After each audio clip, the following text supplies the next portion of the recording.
Have you ever been betrayed by those you loved most? Imagine discovering the people closest to you have been using you all along. This is my story, how I went from being the reliable one to reclaiming my life, my power, and finally taking control. If you've ever felt like you were always giving but never receiving, then you'll want to hear what happens next. Don't forget to like, comment, and subscribe for more real stories about betrayal, self-discovery, and the power of walking away from what no longer serves you. I was the picture of success. At 35, I had everything a man could want: impressive career, a luxurious lifestyle, and the respect of my peers. As the CFO of a leading tech company, my every move was watched and admired. My office, perched high above the city, was a sanctuary of sleek furniture and glass windows offering a panoramic view of the skyline.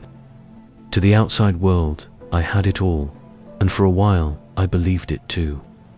My colleagues admired my work ethic, my sharp mind, and my ability to make tough financial decisions that kept the company in the black. At every corporate event, I was the one they turned to for advice, the one they looked up to. But what no one saw was the man behind the polished exterior, someone who struggled with a deep, aching emptiness that no amount of success or admiration could fill. Every evening, as I sat in my penthouse apartment, overlooking the twinkling lights of the city, a nagging sense of dissatisfaction gnawed at me. It wasn't the job, or the wealth, or even the prestige that bothered me. It was something far more personal, a betrayal that ran deep, buried within my own family. My upbringing had been far from perfect, but for most of my life, I had done what was expected of me. I was the reliable one, the one who picked up the slack when things went wrong. My younger brother, Leo, had always been the dreamer, the one who couldn't hold a job for more than a few months before something new caught his eye. And my parents, loving but weak, had always leaned on me to fix things when they fell apart. It wasn't just the financial support that had drained me. It was the constant feeling of being the default solution. Whether it was paying off Leo's debts or bailing out my parents when they were short on rent, I was always the one stepping in. No one ever asked if I needed help. No one ever noticed how much it was costing me, emotionally and financially. For years, I had quietly accepted this role, convinced that family was everything, that my sacrifices were part of the deal. But deep down, I knew it wasn't fair. The more I gave, the less I mattered. The more I sacrificed, the more invisible I became. My success at work only seemed to highlight the widening gap between me and my family. And there, in the quiet moments at the end of the day, the weight of it all began to suffocate me. Tonight, as I stared out over the city, my phone buzzed, breaking my thoughts. It was a message from my mother, something I'd seen countless times before. "We're in a bit of trouble, Ethan. Can you help?" The words were familiar, but this time they didn't sting. This time, something inside me snapped. I stared at the phone screen, my finger hovering over the reply, but no words came. I didn't need to help anymore. I was tired, and for the first time in my life, I realized I didn't have to carry the burden of everyone else's mistakes. The phone vibrated again, but this time I didn't pick up. Instead, I set the phone down, leaned back in my chair, and looked out at the city below. For the first time in years, I allowed myself to simply be still, to breathe, and to think about what I wanted, not what everyone else demanded from me. The perfect life, it seemed, was a facade, and I was ready to tear it down. From a young age, I had been the pillar of my family, the one who kept everything from falling apart. My parents, while loving, were always too absorbed in their own lives to notice the weight that I had to bear. But it wasn't just the responsibilities they placed on MIT, was the constant comparison to my younger brother, Leo. Leo had always been the golden boy, the one with endless potential in my parents' eyes. He was the dreamer, the artist, the one who could never stick to a job or finish anything. Despite his lack of focus and responsibility, Leo was constantly forgiven, constantly bailed out by my parents. He's trying to find himself, they would say. He needs time. Meanwhile, I, the reliable one, had to grow up faster than most kids my age. I got my first job at 16, not because I wanted extra spending money, but because I knew that if I didn't take care of myself, no one else would. While Leo spent his teenage years dabbling in art and chasing fleeting dreams, I was wiping tables at a cafe and doing everything I could to ensure that my family had what they needed. Even after I landed a full scholarship to Georgia State University and went on to become the youngest CFO in my company's history. The recognition from my family never came. My accomplishments were always downplayed. You could have picked a school closer to home, my mother had once said when I got the scholarship. Brandon might need the car. The worst part was, no one ever acknowledged how much I had sacrificed for the family. Every time Leo lost a job, I was there, sending money without hesitation. When my parents' bills piled up, I was the one who wrote the checks, made the calls, and fixed everything that went wrong. But did anyone ever say thank you? No. They simply expected it from me. Leo, on the other hand, lived a life free of responsibility. He moved in and out of jobs, lived off my parents' generosity, and was never once questioned. Every time he failed, my parents would rush to his side, offering support and comfort. He'll find his way, they would say, as if his failures were just bumps in the road, rather than signs of his inability to hold down any responsibility. I, frustrated by the lack of appreciation, couldn't help but feel the sting of betrayal. All my life, I had been the one to keep the family together, but when it came time for recognition, it was always Leo who got the praise. It felt like no matter how hard I worked, no matter how much I gave, it was never enough. My parents were blind to it. They couldn't see that the family dynamic was broken, that the balance was tilted in favor of Leo, the one who never seemed to need anything from them. And as I stood on the edge, looking out at the life I had built for myself, I couldn't help but wonder when would it be my turn to be seen for who I truly was. The cracks in the family had always been there, but now they were starting to widen. And for the first time, I was beginning to see the truth that I had been holding everyone else up, while no one ever bothered to hold me. My phone buzzed again, the familiar sound that had become an unwelcome companion over the years. This time, it was a message from my mother. Ethan, we're struggling. Can you help us with the bills? Your dad's health is getting worse, and we need you now more than ever. I stared at the message, a wave of exhaustion and anger flooding over me. I had been here before, countless times, in fact. My parents, always in need of financial help, always asking for more. But this time felt different. The old guilt tripped me instantly. I had spent my entire life putting others first, sacrificing my own peace, my own goals, and my own desires to keep the family from falling apart. But this time, something inside me shifted. I wasn't just angry, I was tired. Tired of being the only one who cared, the only one who sacrificed, the only one who was responsible. I had always tried to convince myself that it was my duty family first, but now I couldn't ignore the nagging feeling that it had gone too far. But there was more to it than just the financial strain. This time, something was different. As I prepared to send the usual help, I came across a bank statement I hadn't meant to see. It was a transfer confirmation for a substantial amount of money, one of the many I had sent over the years. But this wasn't the first time I had seen these payments. What caught my eye was the memo attached to it for Leo's business startup. I frowned. Leo hadn't told me anything about a business. He had always been aimless, bouncing from job to job, never sticking to anything. Curious and suspicious, I decided to dig a little deeper. I asked my mother for a simple clarification, hoping it was just a misunderstanding. "What business?" I texted her. "Since when did Leo start anything?"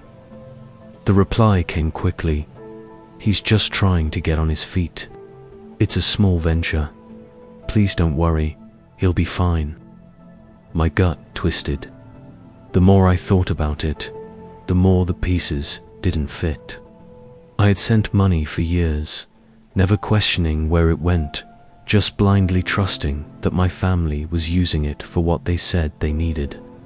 But this business, this was new, and it wasn't adding up. I decided to confront Leo directly. That evening, I called my brother.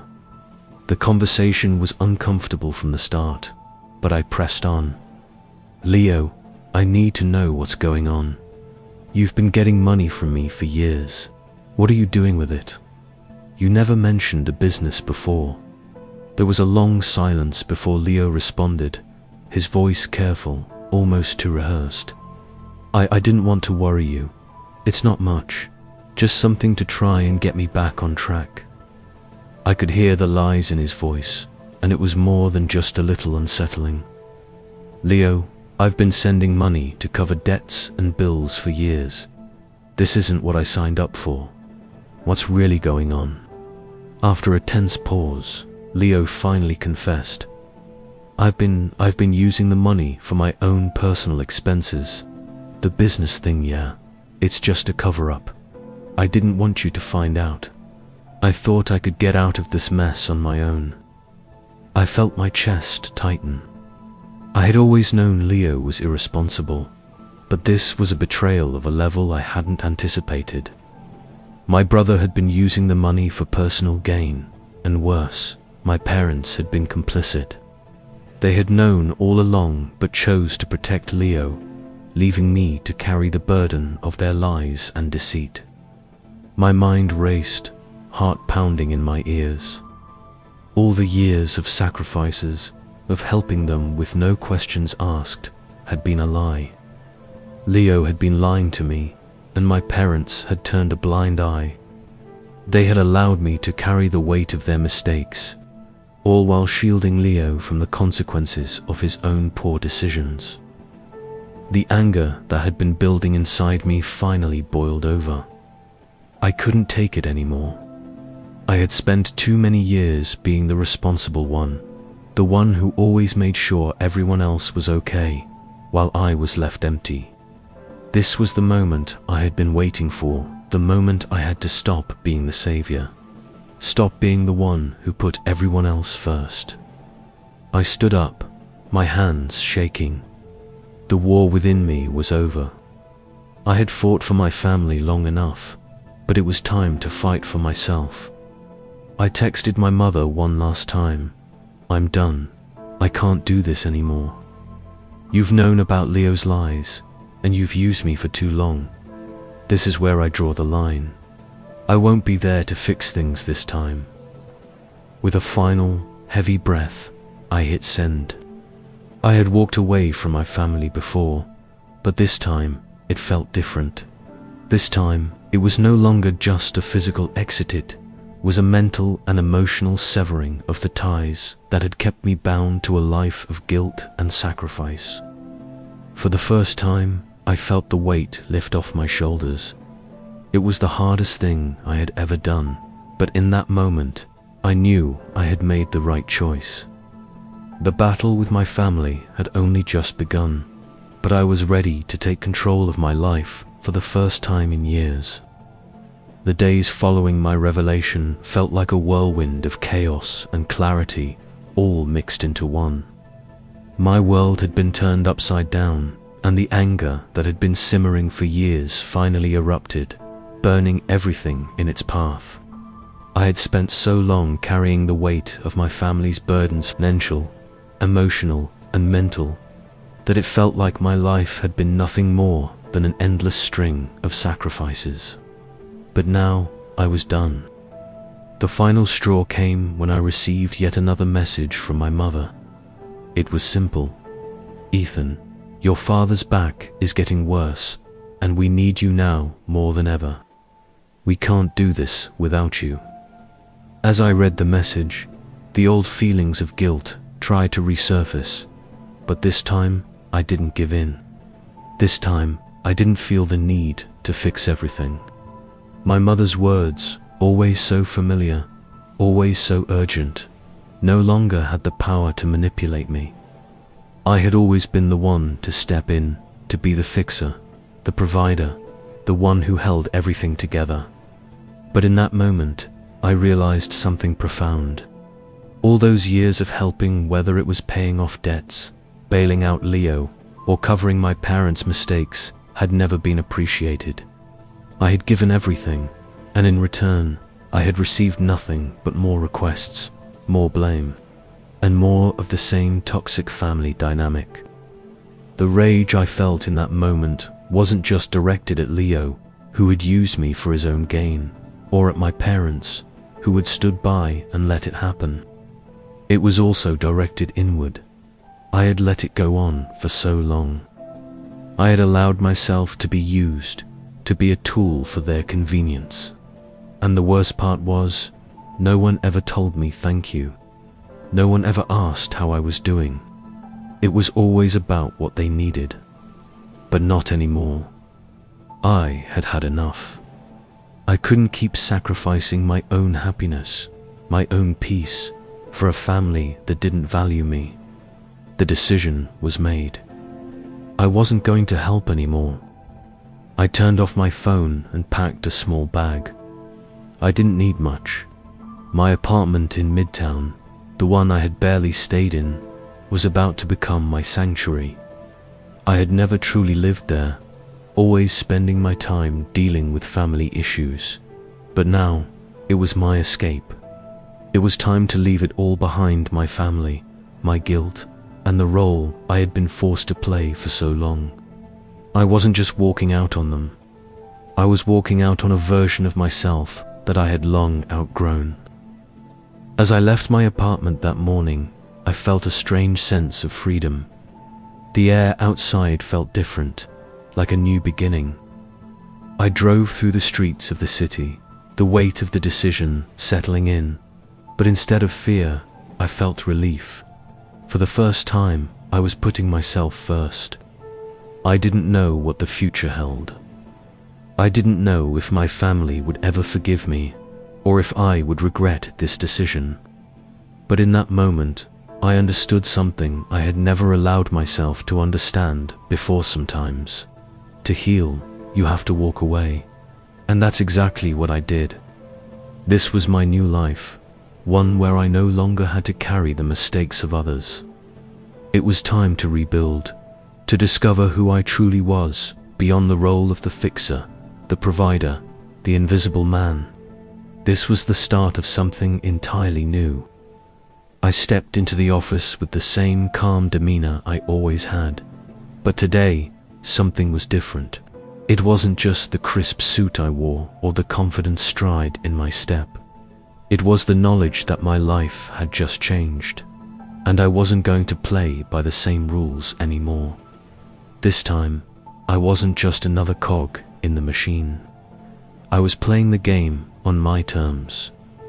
My role as CFO had always granted me significant influence within the company, but now I was determined to use that power for something bigger than just financial decisions. The corporate world was cutthroat, and I had learned that the hard way. I had spent years ensuring the company's success, but my efforts had never been fully appreciated. My colleagues were quick to take credit for my ideas, and the board of directors, ever hungry for power, had taken advantage of my hard work without offering much in return. I had kept quiet for years, doing what was expected of me, helping to fix the company's financial issues. But now, I was done with being the invisible worker. I had already faced the betrayal of my family, and now I was ready to turn the tables in my professional life. I began quietly observing my colleagues, digging into their financial records, and looking for discrepancies in their work.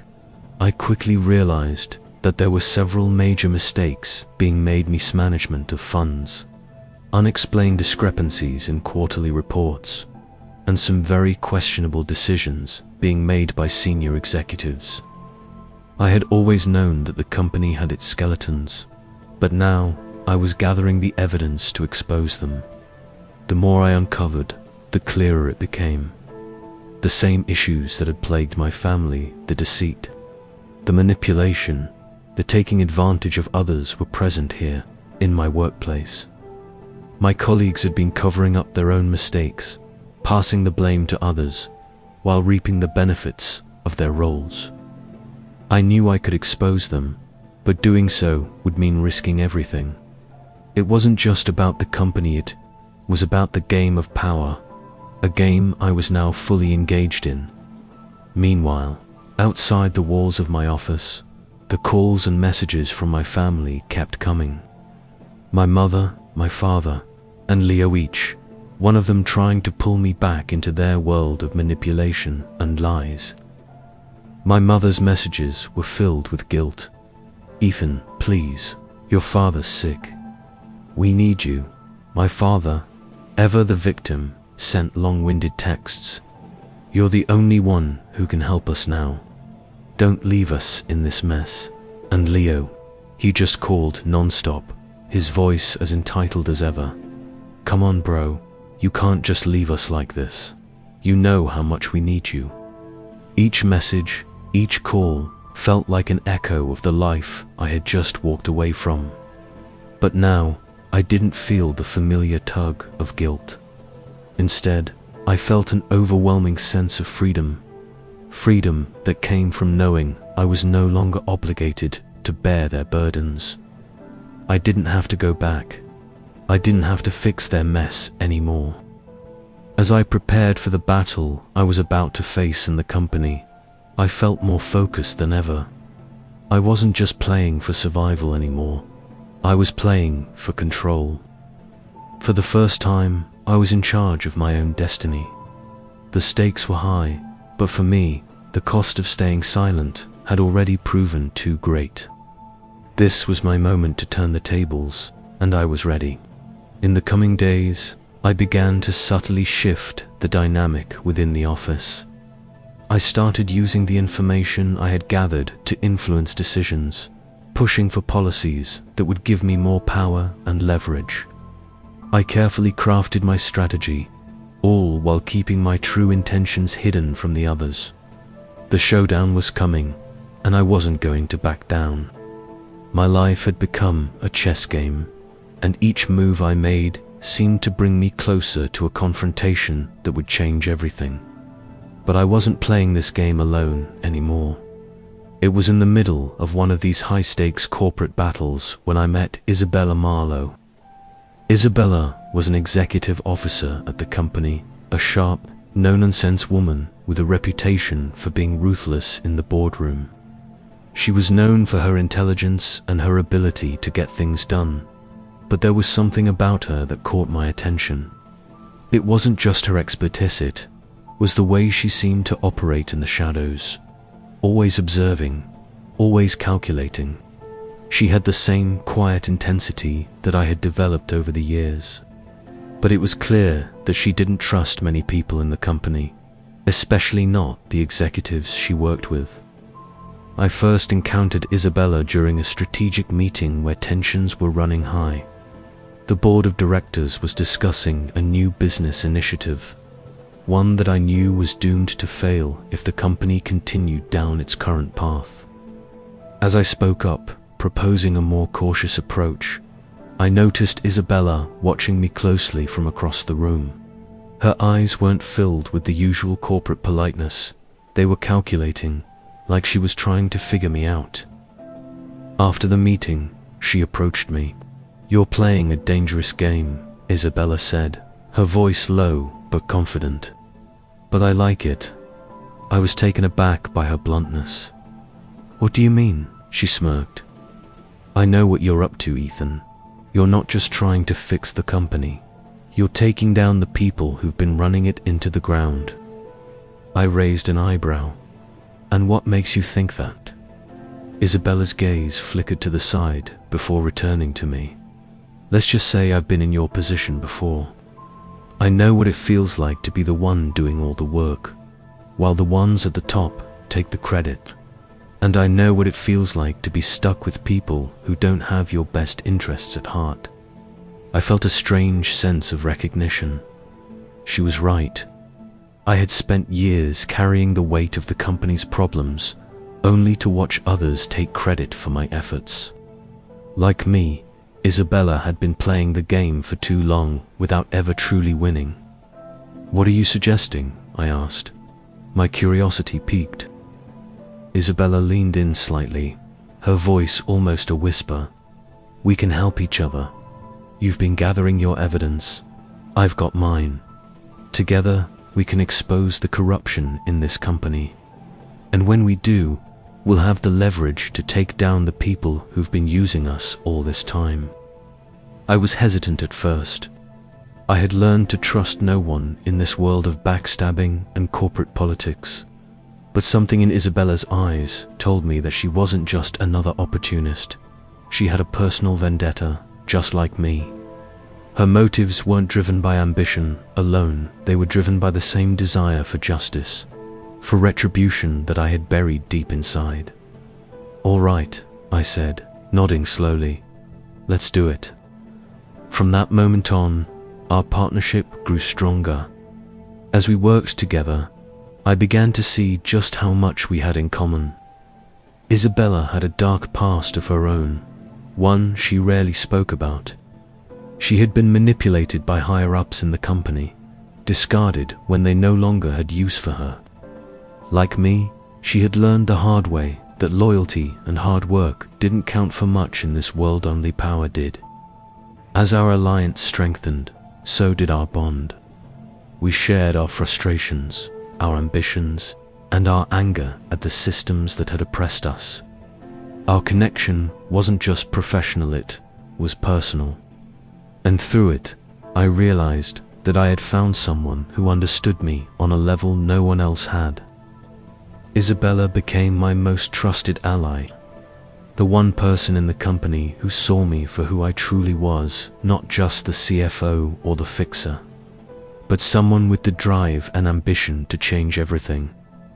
Together, we devised a plan to expose the corruption in the company and take down the executives who had used us both for years. Our friendship, born from mutual betrayal and a shared thirst for justice, was the key to everything. We were no longer just two individuals fighting our own battles. We were a team, ready to bring down the system that had kept us oppressed for far too long. And as we prepared for the next phase of our plan, I couldn't help but feel a sense of hope. For the first time in a long time, I wasn't alone. Isabella and I had always known that the corporate world was ruthless. But as we dug deeper into the company's inner workings, we began to uncover something much darker than we had anticipated. The executives we had trusted, the ones who had always seemed so polished and in control, were not just content with their positions, they were planning something much more sinister. It all started when I stumbled upon a set of encrypted emails that Isabella had access to. She had been tracking the movements of the board members and senior executives for weeks, quietly collecting data that could expose them.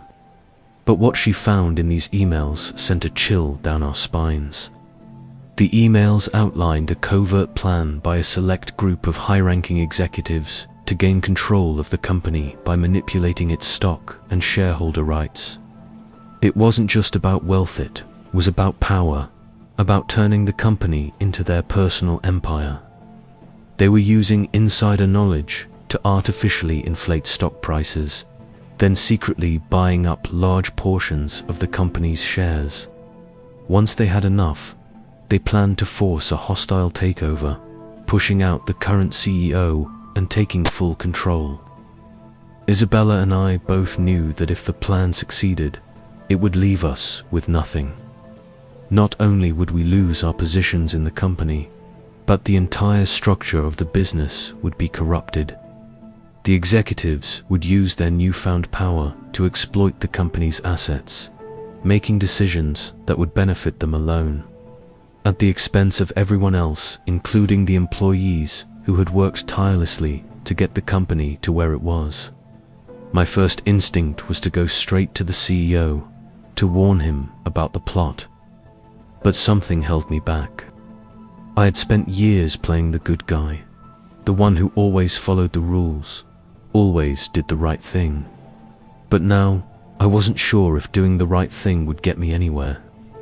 I had already been betrayed by my family, and now, it seemed, the same pattern was repeating itself in the workplace. The idea of sitting back and letting the corrupt executives take over the company, while doing nothing, was no longer an option for me. Isabella saw the change in me. She had always been the one to push me to take control, but now I was starting to come into my own. I wasn't just reacting to the situation anymore, I was taking the initiative. Together, we began to devise a plan of our own. We would take down the executives from the inside, using their own tricks against them. We would expose the stock manipulation scheme, but we would do it in a way that would give us leverage, a way to secure our positions in the company while destroying the power structure that had betrayed us. We started collecting evidence, meeting secretly with whistleblowers, hacking into financial databases, and carefully planting seeds of doubt within the company. We began to subtly turn the executives against each other, sowing mistrust and division. I knew that we couldn't expose the plot directly yet. We had to be patient and wait for the right moment. The game had changed. I was no longer just a pawn in someone else's game. I was a player now, and this time, I wasn't going to let anyone walk all over me. The dark schemes of the executives would be their downfall, and I was ready to be the one to bring them down, no matter the cost. The weight of my decision to cut ties with my family began to feel heavier with each passing day. What I had initially believed to be a clean break now seemed more like a slow-burning fire, its embers still smoldering beneath the surface. My family, my parents, who had once been the cornerstones of my life, were now just distant voices on the other end of a phone call, each one filled with guilt, anger, and manipulation. It had been weeks since I had severed all financial ties with them. The calls from my mother and father had become more desperate, each one trying to pull me back into their web of dependency. But it wasn't just their constant demands for money that gnawed at me. It was the growing realization that they weren't simply struggling, they were hiding something. And I had begun to suspect that I had been more than just their financial crutch. One night, after a particularly heated phone call from my father, I sat in the dim light of my apartment, my thoughts racing. My father had called, his voice trembling with feigned concern. "You don't understand, Ethan. We've been through so much, and now you're turning your back on us. Your mother's health isn't what it used to be, and you know Leo well. He needs you more than ever." My jaw clenched. For years, I had been the one to hold them together, bailing them out of every crisis, paying bills, fixing problems. But this time, something felt different. There was a coldness in my father's voice, a calculation that I couldn't ignore. My father wasn't just asking for help, he was demanding it, as if I owed him something. That's when it hit me. The manipulation, the endless requests for money, it wasn't just about survival. It wasn't about my family needing me. It was about control. For years, my parents had used my success to fund their own mistakes. And now, they were expecting me to continue that role indefinitely. But more than that, I began to see a darker truth. My parents weren't just taking advantage of my financial support. They were using me to further their own secret ambitions. In the months that followed, I started to dig deeper. I discovered that my parents had been involved in shady financial dealings of their own. They had been secretly siphoning off funds from my trust accounts, using my generosity as a way to fund their personal projects and investments. The money I had sent over the years, money I thought was helping them, had been funneled into ventures they had never disclosed to me. My anger grew as I pieced together the truth. My family wasn't just dependent on me. They had been manipulating me all along, using my success to fuel their own ambitions. The lies, the hidden agendas, it all became so clear. I realized that the family I had tried so desperately to protect was not the family I had believed in. They had always seen me as a means to an end, a resource to be exploited. But the most painful revelation was the one that hit me hardest. My parents had never seen me as their son. They had only seen me as a solution to their problems. I had never been their priority. Their love had always been conditional on what I could provide. And now, as I looked back, I could see the manipulation for what it truly was. Sitting in my apartment, I felt a cold wave of betrayal wash over me. I had spent so many years living in the shadow of my family's expectations, convinced that my sacrifices were for the greater good. But now I saw that my loyalty had been exploited, that everything I had done for them had been in vain. My phone buzzed with another message from my mother, this time filled with accusations. "You've forgotten us, Ethan. We've done everything for you. This is how you repay us." I stared at the screen, the words stinging, but this time there was no guilt. There was no second guessing. For the first time in my life, I felt free. Free from the burden of expectation, free from the weight of my family's manipulation.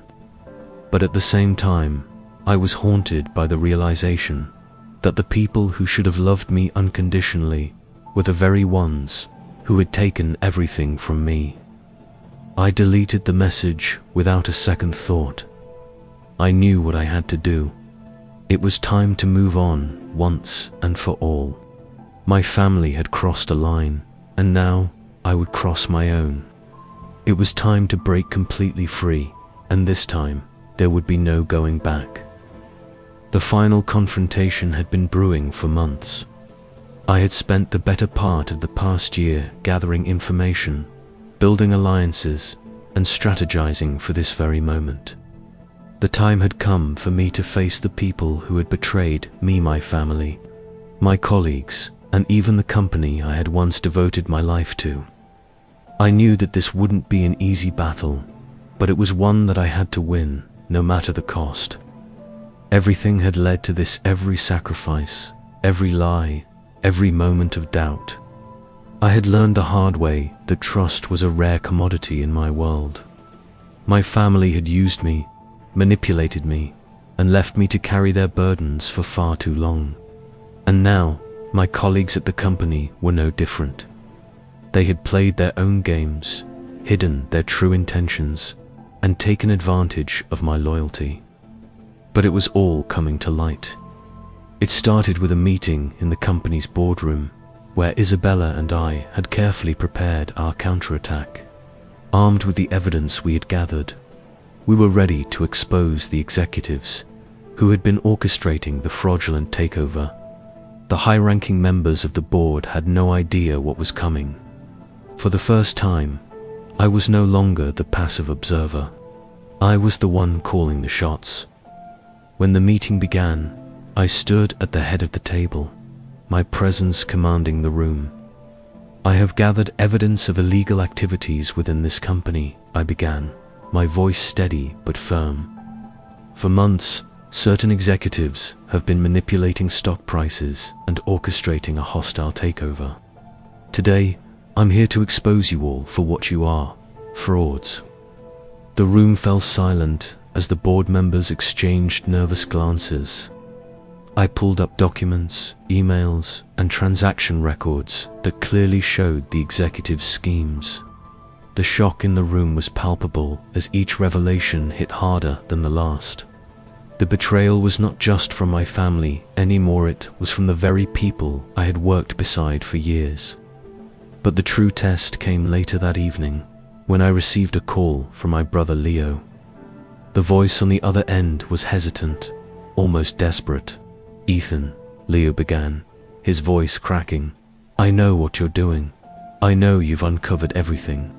Please, you have to understand I didn't mean for any of this to happen." I felt the anger rising in my chest, but I forced myself to stay calm. This was at the moment I had feared the most. The confrontation with Leo. I had always known that my brother had been using me, but now it was all laid bare. The lies, the manipulation, the way Leo had convinced my parents to rely on me for everything, it all made sense now. "Leo, you've lied to me for years," I said, my voice cold. "You've used me to cover up your failures. You've betrayed me, and now you expect me to help you again, to forgive you." There was a long pause on the other end of the line. I never wanted things to go this far. I was just trying to survive, trying to find my way. I thought if I could keep the family together, everything would be okay. I shook my head, a bitter smile forming on my lips. "That's always been your excuse, hasn't it? You've never taken responsibility for anything. You've used me, Leo. Used all of us." Leo's voice broke, his usual bravado gone. "Please, Ethan. I was just lost. I didn't know what else to do." My heart hardened. I had spent years trying to understand my brother, trying to justify his actions, but I couldn't anymore. "I'm done, Leo. This isn't about saving you anymore. It's about me. For once in my life, I'm putting myself first." I hung up the phone, feeling the finality of my decision. I had given Leo every chance to redeem himself, but this time, I couldn't be the one to fix things. I couldn't be the one to save a person who had never tried to save me. As I sat in my apartment that night, staring out at the city, I felt a sense of peace wash over me. The battle wasn't over yet. There were still legal battles to fight, decisions to be made, but in my heart, I knew I had taken back control. My family, my colleagues, the company, none of them could hurt me anymore. I had broken free. For the first time, I felt like I could breathe again. The weight of betrayal was still there, but now it no longer defined me. I had stood up for myself, taken the hard road, and now I was ready for whatever came next. The final showdown had been won, and I was no longer the man who carried everyone else's burdens. I was the man who had reclaimed his own life. The dust had settled, and I stood alone in the silence of my apartment, a city skyline stretching out before me. The battle was over. The company was no longer under the control of corrupt executives, and the plans for the hostile takeover had been dismantled. I had played my cards right, exposed the schemes, and taken down those who had tried to manipulate me and everyone around me. It was a victory, no doubt, but it came at a cost that I was only beginning to comprehend. My phone sat on the table, silent. There were no messages, no calls from family, no urgent pleas for help. After everything that had happened, my estrangement from them, the exposure of the lies, the final confrontation with Leo, had not heard a word from my parents or my brother since the day I walked away. It was as if they had completely erased me from their lives, just as I had done to them. I had expected anger, perhaps even a sense of loss. But what I felt now was something entirely different. There was an overwhelming sense of relief, of freedom. For the first time in years, I was truly on my own, free from the chains of family obligation that had kept me tethered for so long. But with that freedom came the sobering reality that my relationship with my family was beyond repair. The years of giving, of sacrificing my own needs for their survival, had come to an end. My parents had never truly seen me as their son, but as a tool to fix their problems. Leo, my own flesh and blood, had used me and betrayed me in the worst possible way. I took a deep breath and looked around my modest apartment, a place I had once considered temporary but now saw as my sanctuary. The walls were bare, the furniture minimal, but it felt like home. It wasn't glamorous, and it wasn't a symbol of success, but it was mine. It was the first space I'd ever owned where the only expectations placed on me were my own. For the first time, I felt at peace. Isabella, my ally and newfound friend, had played a key role in this journey. Our partnership had turned into something more. Profound trust and mutual respect had turned into a deep friendship, one that had pulled us both through the darkest moments. Together, we had brought down the corrupt forces at the company, and though our battle was won, I knew that the real challenge was just beginning. We had more work to do, more obstacles to overcome, but I was no longer afraid of the future. I sat down on my couch, the weight of everything I had endured slowly sinking in. Victory was sweet, but the emotional cost had been high. There would be no reconciliation with my family, no mending of broken ties. And yet, I understood something fundamental. Now sometimes, moving forward meant leaving the past behind. I could no longer hold onto the false hope of a family that would never truly support me. It was time to let go. Let go of the guilt, the responsibility, and the anger. To embrace the new chapter of my life, where I was no longer defined by the roles others had forced me into. I had reclaimed control over my own life, and that, I realized, was the true victory. The road ahead wouldn't be easy. There would be moments of doubt, moments when the past would creep back into my thoughts. But I had learned a valuable lesson: the importance of boundaries, of standing up for oneself, and of knowing when it was time to walk away. The future was uncertain, but for the first time in years, I faced it with my head held high, ready to embrace whatever came next. I was no longer the man who carried the burdens of others. I was free, and that freedom was worth everything. The story of Ethan Grant is a powerful reminder of the importance of setting boundaries and prioritizing oneself. For years, Ethan sacrificed his own happiness and well-being for the sake of his family, giving everything without ever being truly appreciated. His journey highlights the devastating effects of enabling toxic behaviors and neglecting self-care. However, Ethan's turning point came when he decided to walk away from the burdens he had carried for so long: financial, emotional, and mental. By letting go of the past, he reclaimed his freedom and control over his life. The most important lesson from this story is that sometimes, in order to heal and grow, you have to walk away from what holds you back, whether it's people, relationships, or self-imposed expectations. It's okay to say no, to stop fixing others' problems, and to prioritize your own well-being. True strength lies in knowing when to let go, no matter how difficult the decision may be.